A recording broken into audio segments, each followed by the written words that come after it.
नमस्कार। तिरंगा AC India news में आपका स्वागत है। आज हम आपकी मुलाकात करा रहे हैं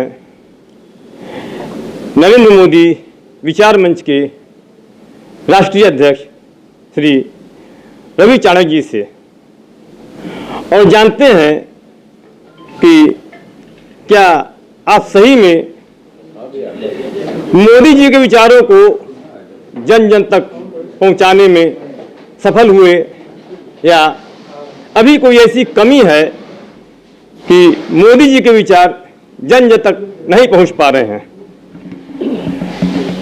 रवि जी, आपका चैनल में स्वागत है। नमस्कार। रवि जी, पहले आप ये बताइए कि नरेंद्र मोदी विचार मंच का मुख्य उद्देश्य क्या है? देखिए, नरेंद्र मोदी विचार मंच का मुख्य उद्देश्य तो यही है, नरेंद्र भाई के सपनों का भारत बनाना। और नरेंद्र भाई के सपनों का भारत का मतलब अजेय भारत, सशक्त भारत, समृद्ध भारत, और इसी आधार पे अपने लोग काम करते हैं। एक बात बताइए, मोदी जी के विचार, मोदी जी के मन की बात सब होने के बावजूद कोई भी नया कानून आता है तो देश में चाहे किसी कानून रहा हो या एक नया इस समय है जो लोगों के रोजगार, देश की सुरक्षा, अपना स्वास्थ्य सबका ख्याल रखने के बावजूद पूरे देश में लगभग आग सी लग गई। और लगभग जो कल रात तक का अनुमान था कि सिर्फ रेलवे को 1000 करोड़ का नुकसान हो चुका होगा, बाकी अन्य राज्यों की पूरी स्थिति अभी तक नहीं हो पाई है कि कितना नुकसान हो चुका है। तो क्या ये सरकार, आपका संगठन, भाजपा संगठन अपनी बातों को जनता तक पहुंचाने में कामयाब नहीं हो पा रहा है? देखिए, ऐसा है, वास्तव में जो सरकार के विधेयक आते हैं उसमें सबसे पहले तो हम जनता को ही ब्रीफ करते हैं कि इस विधेयक के द्वारा, इस कानून के द्वारा क्या जनता को लाभ होने वाला है। इस बार भी जो हमारी योजना लागू हुई अग्निपथ, वास्तव में कहीं न कहीं ये जो हमारी सरकार का सूचना तंत्र है वो विफल रहा है। जैसे किसान विधेयक में भी हमारा सूचना तंत्र ही पहले विफल रहा है। कारण क्या है कि सबसे पहले हम जनता को बताएं तो कि अग्निपथ है क्या। 26 मई 2014 को आदरणीय नरेंद्र भाई ने जब शपथ ली थी तो हमने सार्वजनिक रूप से घोषणा की थी कि हम भारत के अंदर में चाहते हैं कि इजराइल के तरीके से हर बहन और हर युवा की ट्रेनिंग हो, क्योंकि 2 आतंकवादी कसाब और ये सब आकर के होटल ताज और ओबराय के ऊपर आतंक करते हैं। अगर वहीं पे सब लोगों की सेना की ट्रेनिंग होती तो शायद कसाब वहीं पे मारा जाता। ऐसे ही अग्निपथ योजना बहुत अच्छी है कि आप हर साल 50,000 60,000 इस देश के राष्ट्रभक्तों को ट्रेनिंग दे करके आप निकालने वाले हैं, और वो सब 4 साल के बाद में सेवानिवृत्त होकर के यहाँ पे आएंगे और कहीं न कहीं प्रत्यक्ष अप्रत्यक्ष रूप से देश का काम करने वाले हैं। लेकिन क्या हुआ कि ये चीज़ हमको जनता को पहले स्पष्ट बतानी थी कि भैया मेरे, अग्निपथ ये सेना के लिए पूर्णकालिक रोजगार की नौकरी नहीं, सेना की जो रोजगार की नौकरी चलेगी वो तो यथावत चलती रहेगी। अग्निपथ एक प्राइम मिनिस्टर साहब का ऐसा ड्रीम प्रोजेक्ट है जो भय मुक्त, आतंक मुक्त भारत को बनाने के लिए जो हम 50,000 60,000 70,000 धीरे धीरे बढ़ा करके निकालने वाले हैं, वो सब आ करके यहीं पे काम करने वाले। जैसे आप देखिए, 5 साल आप MBBS की पढ़ाई करते हैं, आप BTech की पढ़ाई करते हैं, तो ये पढ़ाई क्या होती है? इस पढ़ाई के कारण लाभ क्या होता है? आप अग्निपथ के द्वारा आज एक तो NCC की तरीके से आपकी ट्रेनिंग हो रही, दूसरी बात भय मुक्त, कल को अगर देश के अंदर में गृह युद्ध होता है, देश में पड़ोसी मुल्क हमारा हमला करता, तो सैनिकों की कमी नहीं होने वाली।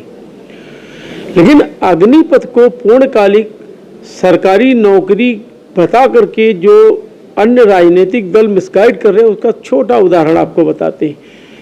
1 तारीख को ईडी के द्वारा नोटिस होता है, 26 तारीख को नुपुर शर्मा जी का बयान होता है, उसको तोड़ मरोड़ करके जो प्रस्तुत किया जाता है। 27 को नहीं भड़कता, 28 को नहीं भड़कता, 29 नहीं भड़कता, आखिर एक ही तारीख को पूरे देश क्यों जला था? इसलिए क्योंकि 1 तारीख को ही उसी पहले आम आदमी पार्टी के सत्येंद्र जैन के ऊपर शिकंजा कसा गया, उसी समय ईडी ने शिकंजा कसा, देश जलने लगा। अग्निपथ में सब कुछ सामान्य था, लेकिन अग्निपथ में अभी एक ट्वीट पे पढ़ रहे थे, उसमें लिखा था कि साहब देश की सेना का जवान किसी का चौकीदार कैसे हो सकता है? अरे वो देश का चौकीदार है। पहली बात तो देश के विशेषकर भारतीय जनता पार्टी और उससे जुड़े हुए राजनीतिक दलों के लोगों को और सरकार के तंत्र को बताना चाहिए था कि अग्निपथ सेना का पूर्णकालिक जॉब नहीं है, ये हमारा एक पार्ट टाइम हमारा ड्रीम प्रोजेक्ट है। सेना यथावत ही भर्तियां चलती रहेंगी, सेना के लोग यथावत वैसे ही रहेंगे। ये सिर्फ जैसे एनसीसी के लोग होते हैं, जैसे हमारे डॉक्टर एमबीबीएस बीएमएस करके करते हैं, इस तरीके से। अब इससे लाभ क्या होने वाला? चलो भयमुक्त समाज होगा, आतंकवाद से लड़ेंगे, इमरजेंसी आने पर वो सेना के जवान बन के लड़ने वाले। लेकिन लाभ क्या होगा? लाभ ये होगा कि सरकार जो इस प्रकार के हमारे देश की सेना के जवान की ट्रेनिंग करके जो जाएंगे, उनके लिए कि स्पेशल आरक्षण की व्यवस्था करने वाला है कि इतने % आरक्षण अग्निपथ के लोगों को होने वाला है। तो इसलिए नीतियां हमारी सारी बहुत अच्छी हैं, लेकिन क्या है वो पहले जनता तक पहुंचानी चाहिए। हमने जितनी भी योजनाएं थी पहले जब नरेंद्र भाई की लॉन्च होती थी, जब जनता तक पहुंचाते थे, लेकिन क्या हुआ है कि ये जो किसान बिल हो चाहे अग्निपथ हो, ये जनता तक पहुंच ही नहीं पाया, उस समय लागू होता। और ये क्या होता है कि जितने भी अदर्स लोग हैं जिनको मोदी के काम से पीड़ा है, मोदी जी के द्वारा पूरे भारत का जो परचम लहराया जा रहा उनसे पीड़ा है, वो लोग इस प्रकार के कंट्रोवर्सी डेवलप करते हैं युवाओं में। कहीं ना कहीं क्या आप लोग आज के समय में सिर्फ इलेक्ट्रॉनिक मीडिया पे ज़्यादा ध्यान देने की वजह से पिछड़े तो नहीं हैं, या असफल हैं?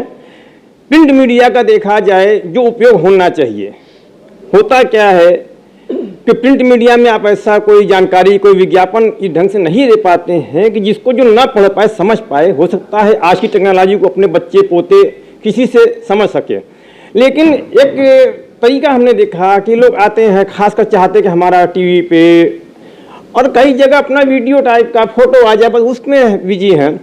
और ये सरकार में हमने देखा, जो हमारा अपना अनुभव है, कि प्रिंट मीडिया का सही उपयोग नहीं हो रहा है। तो क्या आप इसको असफलता नहीं मानते हैं? सिर्फ ये कह देना विपक्षी दल, आप भी कहीं पक्ष में रहते हैं तो आपका भी काम होता है विरोध करना, तो सिर्फ दूसरे पे आरोप लगा देने से आप अपनी कमी को क्या छुपाते रहेंगे? क्या कहेंगे? देखिए ऐसा है, दुनिया के अंदर में हम इतने टेक्नोलॉजी में नंबर 1 पे है कि हम भारत के अंदर में 16,708 यूनिट को हम डायरेक्ट डील करते हैं। जो काम मीडिया हो या इलेक्ट्रॉनिक मीडिया हो या गवर्नमेंट का तंत्र हो, वो 2 दिन में कर पाएगा, हम आधे घंटे में करते हैं।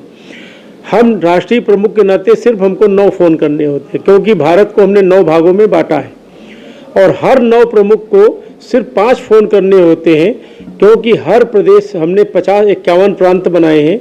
51 प्रांतों के अंदर में 5-5 संभाग बने हुए, उनको सिर्फ 5 फ़ोन करने, और 5 फ़ोन एक संभाग के अंदर में 5 जिले, सिर्फ उसको 5 फ़ोन करने हैं। और एक जिले के अंदर में ज़्यादा से ज़्यादा 5 या 7 या 8 या 9 विधानसभाएं हैं, उनको 9 करने। सिर्फ आधे घंटे के अंदर में हम हिंदुस्तान के हर गांव तक सीधे पहुंच जाते हैं। इसलिए मीडिया का काम लोकतंत्र के चौथे स्तंभ के रूप में उनको करना है, लेकिन हमारा काम पर्सनल लोगों को डोर टू डोर बताने का है, वो हम करते हैं।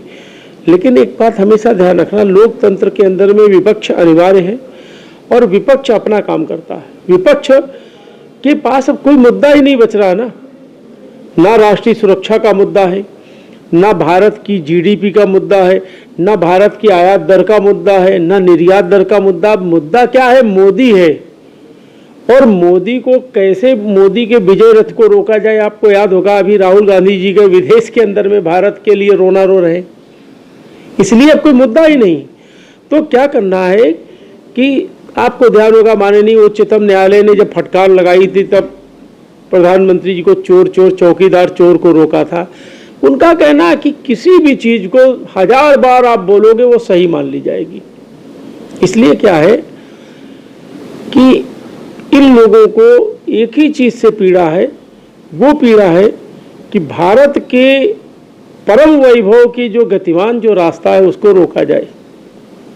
बाकी देखिए नरेंद्र भाई का शुरू से नेचर है कि मीडिया का सम्मान करते हैं, और प्रिंट मीडिया चाहे इलेक्ट्रॉनिक मीडिया, दोनों मीडिया इस देश के लिए नहीं बल्कि पूरी सृष्टि की रक्षा के लिए अति महत्वपूर्ण है। एक सवाल ये भी है, इसमें आया भी है खासकर अग्निवीर वाले में, अग्निपथ में, कि सोशल मीडिया का बहुत जगह दुरुपयोग हुआ। लोगों ने भड़काऊ SMS भेजे व्हाट्सएप के जरिए, फेसबुक के जरिए। लेकिन कई सालों से पत्रकारों की मांग है कि आज सोशल मीडिया को एक पत्रकारिता को मान्यता दी जाए, लेकिन अभी तक मान्यता इस तरह की दी ही नहीं गई। ना ही लग रहा है जैसे कोई ढंग से प्रयास हो रहा है। अगर ऐसा हो तो सबके रजिस्ट्रेशन होंगे, सबकी जानकारी होगी, ऐसा क्यों नहीं हो रहा है? देखिए हमने माननीय प्रधानमंत्री जी को एक पत्र भी लिखा और पूरे देश में हमने कहा भी है, जिस तरीके से आप पेटीएम को यूज करते हैं, जिस तरीके से आप गूगल पे को यूज करते हैं, जिस प्रकार से आप ओला पे को यूज करते हैं, इसी तरीके से सोशल मीडिया के अंदर में गवर्नमेंट ऑफ इंडिया जो affiliated by government of home की मिनिस्ट्री जो है, गृह मंत्रालय के द्वारा एफिलिएटेड हो, एक गेटवे बना दिया जाए। आज जैसे हम फेसबुक का पेज बनाते हैं, ट्विटर का पेज बनाते हैं, या इंस्टाग्राम बनाते हैं, या हम व्हाट्सएप बनाते हैं, यहाँ तक कि हम मोबाइल नंबर लेते हैं, आज भी फेक आईडी उस पर चल रही। हमने भारत सरकार के गृह मंत्रालय से स्पष्ट रूप से कहा है, आप एक गेटवे बना दो, कोई भी व्यक्ति फेसबुक पर फेक आईडी ना बना सके। आपकी OTP उस पर जाए जो आधार कार्ड आपका लिंक है, और OTP जब डालोगे तब वो फेसबुक को एथोराइज करेगा, फेसबुक उसको करे। आज आपको मालूम होगा, आज अभी राजस्थान के जोधपुर से हमारा सेना का एक जवान पकड़ा जाता हनी ट्रैप में, जो पाकिस्तान की लड़की फेक आईडी से उससे फ्रेंडशिप करती है और वो हिंदुस्तान की सेना की इंफॉर्मेशन उसको दे रही। वो क्यों? आज ना जाने कितने बच्चे फेक आईडी, लड़कियों की आईडी के द्वारा ब्लैकमेल होते, सुसाइड करते। भी रतलाम मध्य प्रदेश के अंदर में कोई अंजलि पूजा इस तरीके नाम पे हुआ, एक ने सुसाइड कर लिया, 30-35 ठगे गए। क्यों? कहने का तात्पर्य यह है, सोशल मीडिया एथेंटिक मीडिया नहीं है, क्योंकि सोशल मीडिया की ईश्वर की कृपा से हिंदुस्तान में हम लोगों ने स्टार्टिंग का पीरियड ही स्टार्ट किया। आज हमारे पास में लगभग 15 से 16 करोड़ के लगभग हम लोग फॉलोअर्स को एफिलिएटेड करते हैं। लेकिन सच्चाई ये, सोशल मीडिया पत्रकारिता जगत का विकल्प नहीं हो सकता। कब तक? जब तक पेटीएम की तरीके से, गूगल पे की तरीके से, भीम की तरीके से, या फोन पे की तरीके से हमारा गेटवे गवर्नमेंट ऑफ इंडिया के द्वारा नहीं बनता है। लेकिन सरकार आपकी है, सूचना मंत्रालय पूरा आपके अधिकार क्षेत्र में आता है, तो ये तो सरकार की जिम्मेदारी भी है और उनके कार्य क्षेत्र में है। केंद्र की ही जिम्मेदारी ये होती है, केंद्र में भी आपकी सरकार है इस समय, तो करना तो आपको है, फिर आप दूसरे पे आरोप नहीं लगा सकते ना। देखिए ऐसा है, अभी हमने किया पिछले 6-7 महीने पहले, आपको याद होगा, गूगल को, यूट्यूब और ट्विटर वगैरह सबको स्पष्ट लिखा था कि एक हायर अथॉरिटी हमारे इंडिया में बैठेगी, कोई भी गलत प्रकार की कंट्रोवर्सी डालती है तो उसको ब्लॉक करेगी, उस अकाउंट को डिलीट करेगी और उस मैसेज को और वीडियो को डिलीट करेगी। क्या है कि चूँकि बहुत बड़ा इस प्रकार का तंत्र है इंटरनेशनल, और हम विदेश की धरती से संचालित होने वाले पे डायरेक्ट अटैक नहीं कर सकते हैं। फेसबुक अमेरिका के द्वारा है, यूट्यूब है, ये सब है, इनको क्या है, इनको धीरे धीरे ही हम कर सकते हैं, क्योंकि ये बहुत हाई टेक्नोलॉजी का मैटर होगा गेटवे बनाना। तो इस पर अभी चूंकि प्रधानमंत्री जी को जाएगा, एनएसए साहब को जाएगा, इंटेलिजेंस के लोगों को जाएगा, वो पॉजिटिव नेगेटिव एक्सपर्ट के द्वारा चर्चा, क्योंकि हम नॉन टेक्निकल हैं। हम नॉन टेक्निकल होने के कारण हमने बता तो दिया कि साहब ये गेटवे बना दो, लेकिन गेटवे कैसे बनेगा, फेसबुक की फेक आईडी कैसे रोकी जाएगी, वेरिफिकेशन कैसे होगा, ये रवि चाणक्य का काम नहीं। रवि चाणक्य तो दिमाग में आया बोल दिया, लेकिन ये टेक्निकल काम जो हमारी एनएसए साहब की टीम होती है, जो नेशनल सिक्योरिटी से रिलेटेड, वो करने वाले, लेकिन अपने को लगता है कि डोभाल साहब करेंगे। एक सवाल, पिछली बार हमारी जब आपसे मुलाकात हुई थी तो कुछ नई चीज़ों के लिए सरकार कह तो रही है, लेकिन खासकर चिकित्सा क्षेत्र में कई सालों से एक मांग है इलेक्ट्रो होम्योपैथी को लेकर के, और कई सालों से लोग, कई सरकारें आई गई, सबने आश्वासन दिया। इस सरकारों से पिछली बार आश्वासन मिला था, लेकिन अभी तक इस पैथी को किसी प्रकार कोई मान्यता नहीं दी गई है। क्या कहेंगे इस विषय पे? देखिए, 2015 और 16 के अंदर में हमारा एक बिल ड्राफ्ट हो चुका है, अल्टरनेटिव मेडिकल बिल। उसके अंतर्गत में खाली इलेक्ट्रो होम्योपैथ नहीं, हम एक्यूप्रेशर, यूनानी, जितनी भी हैं, नाना नानी के नुस्खे, सबको हम वैधानिक ढांचा पहनाने वाले हैं। कुछ तकनीकी कारणों से इसमें विलंब हो रहा है, लेकिन ये 15 और 16 में ही सारे लोगों को मालूम है कि ये बिल ड्राफ्ट हो चुका हमारा अल्टरनेटिव मेडिकल। और अपना मानना है, आज इस कोरोना की महामारी के अंदर में सारी पैथियों ने एक साथ मिल करके हमारी मानव जाति की रक्षा की। खाली एलोपैथ ने नहीं, हल्दी नींबू कहाँ का था, गर्म पानी, ये एलोपैथ में नहीं आता। इसलिए अपना मानना है सारी पैथी एक साथ मिल करके मानव जाति की रक्षा करने वाली है। इसी पे 2015 और 16 के अंदर में हमारा अल्टरनेटिव मेडिकल बिल ड्राफ्ट हो चुका है, पार्लियामेंट में पड़ा है।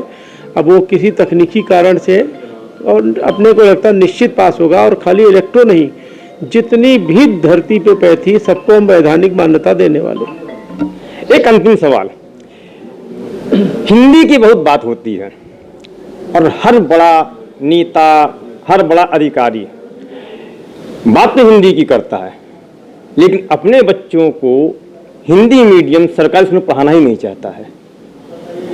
और भारत में जो सामान्य जनता है उसके सपने भी होते हैं कि हमारे बच्चे भी इसी तरह के इंग्लिश मीडियम के स्कूल में पढ़ें। लेकिन जहाँ तक मेरी जानकारी है, जहाँ तक मैं आता जाता हूँ, तक मैं गया, प्राइवेट स्कूल तो बहुत है इंग्लिश मीडियम के, लेकिन सरकारी स्कूल इंग्लिश मीडियम के हैं ही नहीं उतने कि जहाँ कोई गरीब का बच्चा, सामान्य परिवार का बच्चा पढ़ सके। क्या कहेंगे कि क्या हिंदी उनके लिए है जो गरीब हैं, ये गरीबों की भाषा बन के रह जाएगी और अमीर लोग अपने बच्चों को इंग्लिश मीडियम या विदेशों में भेज के पढ़ाएंगे? देखिए, ऐसा नहीं है। हिंदी हमारी भारत की एक दूसरे राज्य को जोड़ने की भाषा है, और हिंदी आपदा के समय बहुत भाषा काम आती है। आपको याद होगा केरल के अंदर में, तमिलनाडु में अभी फ्लड आया था। फ्लड में जिन लोगों को हिंदी नहीं आती थी, और वो हमारे एनडीआरएफ के लड़के जो बिहार, यूपी और इधर से गए थे, तो कहीं न कहीं वो डिजास्टर में कम्युनिकेशन गैप होने के कारण लोकल जो रिपब्लिक थी वहाँ पर उनको प्रॉब्लम्स आती थी। दूसरा क्या है, ग्रामीण क्षेत्र के हिंदी भाषी परिवारों के अंदर में ये जो कोट टाई जो मैकाले पुत्र थे, उन लोगों ने ये बोला कि साहब जो इंग्लिश बोलता है वो हाई क्वालिटी का, लेकिन उनको नहीं मालूम है कि चाइना के अंदर में जितने भी उनके टॉप क्लास के अधिकारी बिजनेस तो चाइनीज बोलते हैं, जापान में जापानीज बोलते हैं, कोरिया में कोरियन बोलते हैं। क्या है, loss of culture, loss of identity. अभी लोगों को लगता है कि साहब सूट बूट हम पहन लेंगे तो शायद हमारा गौरव बढ़ जाएगा। तभी आप देखते होंगे फ्लाइटों में, हम तो अक्सर चलते देखते हैं, 2 डॉक्टर होते हैं, इंग्लिश में बात करते हैं दोनों सगे भाई, दोनों हिंदी भाषी लेकिन इंग्लिश में करेंगे।